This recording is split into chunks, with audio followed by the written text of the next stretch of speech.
Hi guys, I'm actually doing a data transfer, and this is from the Z Fold 6 to the Z Fold 4, and this is a pink version, um, which is the Samsung Galaxy Z Fold 6, right? And this is transferring data to the Z Fold 4. So if you see the back of these phones, you'll notice the difference with the flash, where the flashes are, and obviously the lenses. On the 6, the lenses on this side are much bigger than this one, but these are actually just covering around the lens. The lens is actually the same size. It's just that these have coverings on them. And this is pink, this one, and this is a cream color.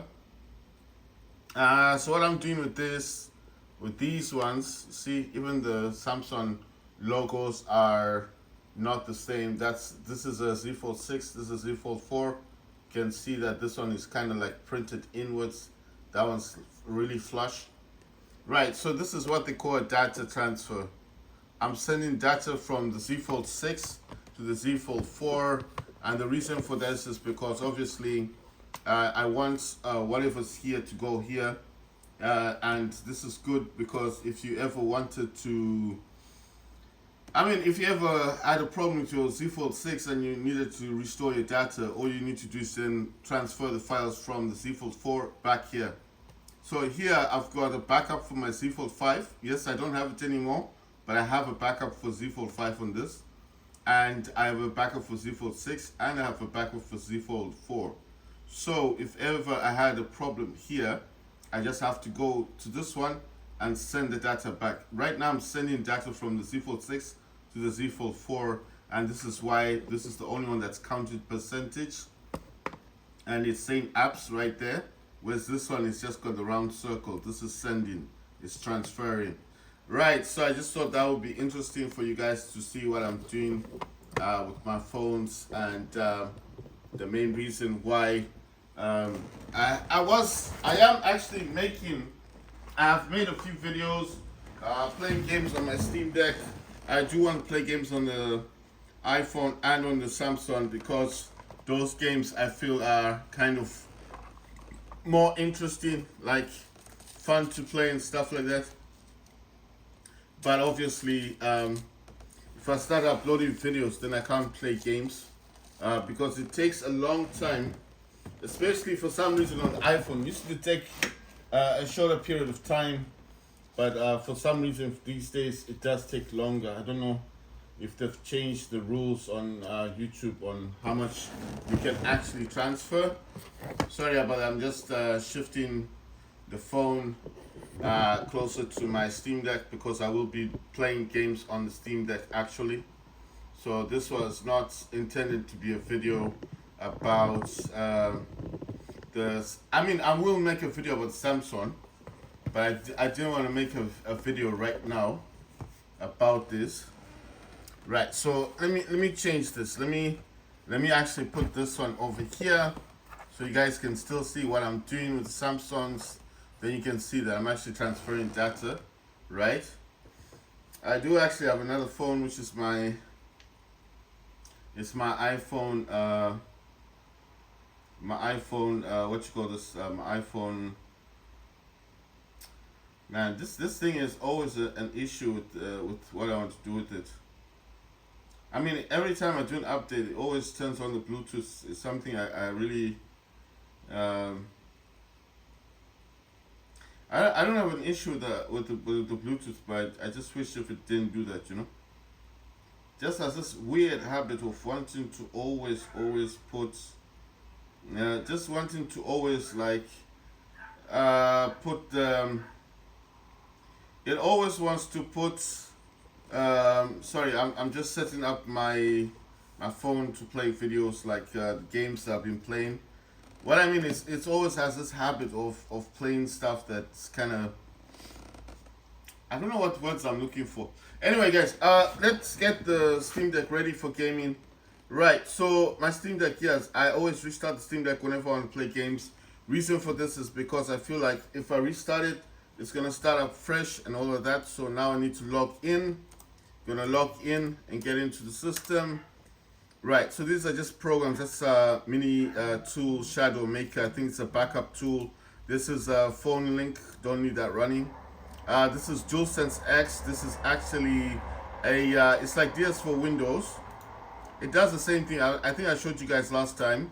So this is actually a program. You can see there that this is PS5 DualSense X. I actually don't like to turn this off. I like to have this running in the background. I usually, like I said, I usually don't turn those off. I've got X input, that's the same thing as DS for Windows, and I've got DualSense X, that's the same as DS for Windows, but this is very similar to DSX. Right, the phone link thing, I'm going to shut that down, and of course MSI Afterburn, I'm going to close that one as well.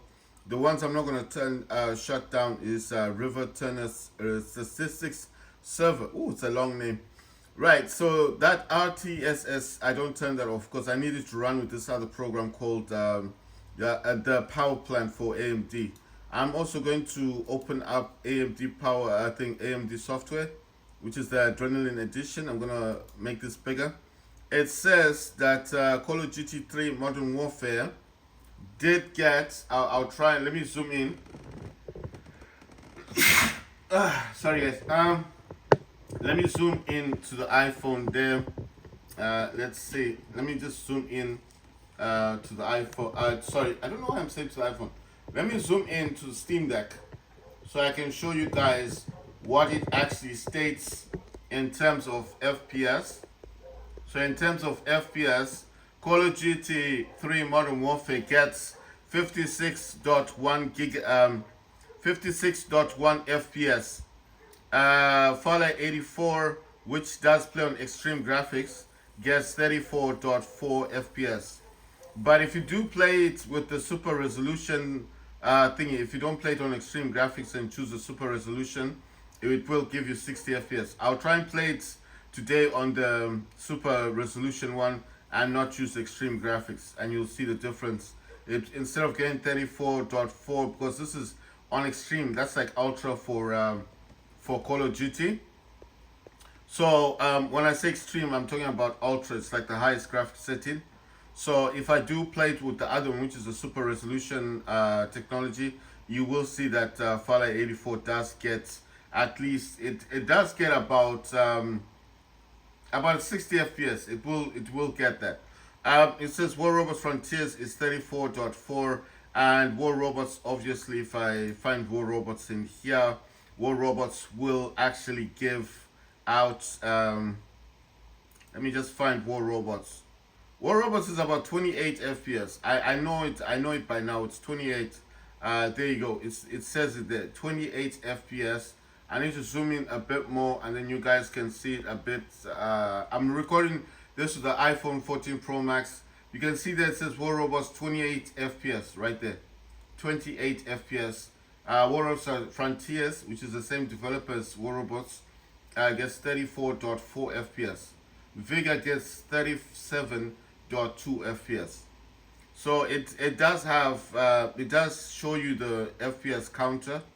I think this one. Let's see what game this is. The casting of Frank Stone demo. This was a demo that I had downloaded. I think it was showing me the FPS count. Let me try and get that again. The casting of Frank Stone, you can see it for yourself. It says 55.7 FPS. It's got FPS counters in here. I'm just looking at the games. I think I didn't go far with that game because I couldn't zoom into it properly. I just want to see if my settings are all good.